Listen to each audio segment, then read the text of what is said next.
Who's Malala? Malala Yousefzai is that persistent Pakistani girl that battled for a long time to get her education. Malala is a girl that had an extraordinary potential, but over time, in a brutal attempt to destroy her potential, it changed to kinetic, coming to the world, not just in Pakistan, that every child, either boys or girls, has a right to education. Malala was the angel that couldn't endure all those discriminations that were done against humanity in her society.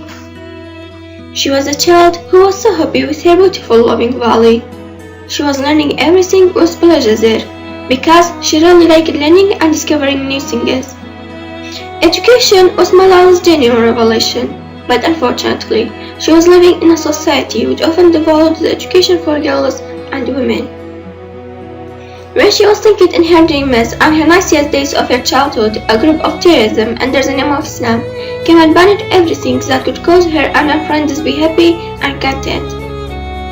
At the time, even as a little girl, she couldn't wear her lovely pink dress, because this threatened group had banned bright colors. But it wasn't the chief problem for little Malala. Rather, Malala's priority was her education. Over time, the group destroyed most of the schools where girls could learn and dream about their futures. But girls were so determined to get their education. This is why they were going to school stealthily in their home clothes, in order to prevent the group to think that they are students. It was so painful for them, because when school is a place for learning and discovery, for them just was a place which is full of fear and stress. The more time passed, the more Swat Valley was becoming a very harsh place to live. Malala mentioned that her Swat Valley was so beautiful, but it lacked peace and hope. Therefore, most people in Swat fled. It was so hard for little Malala to leave her native place and her education, but she felt constrained due to that. Since then, Malala had only two options. First was to remain silent and wait to be killed. Second was to speak up and then be killed. She chose the second one and shouted her voice out. She used a blog to tell the world about life under the terrorists. Day by day, her voice was becoming louder and louder, until the voice of all Pakistani girls reached every corner in the world. At that time, the brutal group threatened Malala, but Malala didn't listen to them. Until one day in school, she was shot by the group. In first place, she could visualize all those risky consequence events that would happen to her life, but she was impervious to all those dangers and risked her life, because in her perspective, this was better than to tolerate all those discriminations that were done against women and girls.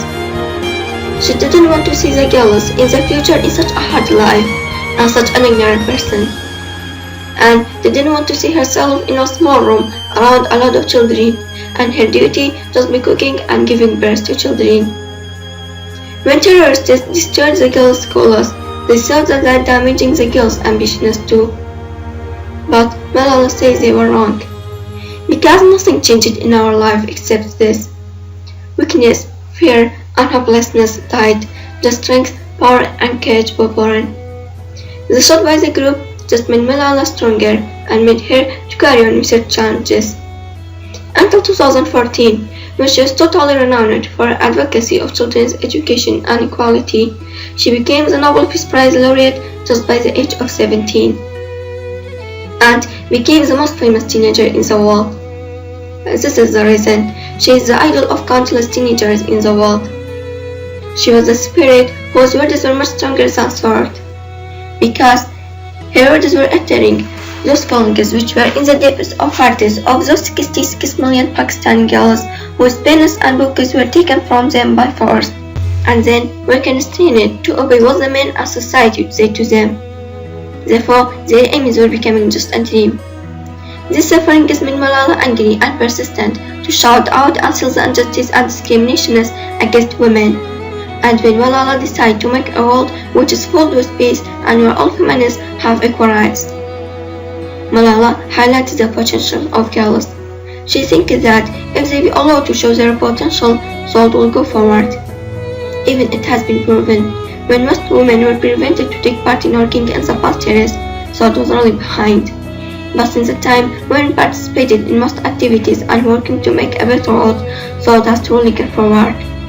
This is the reason Malala says we can go forward when the half is behind.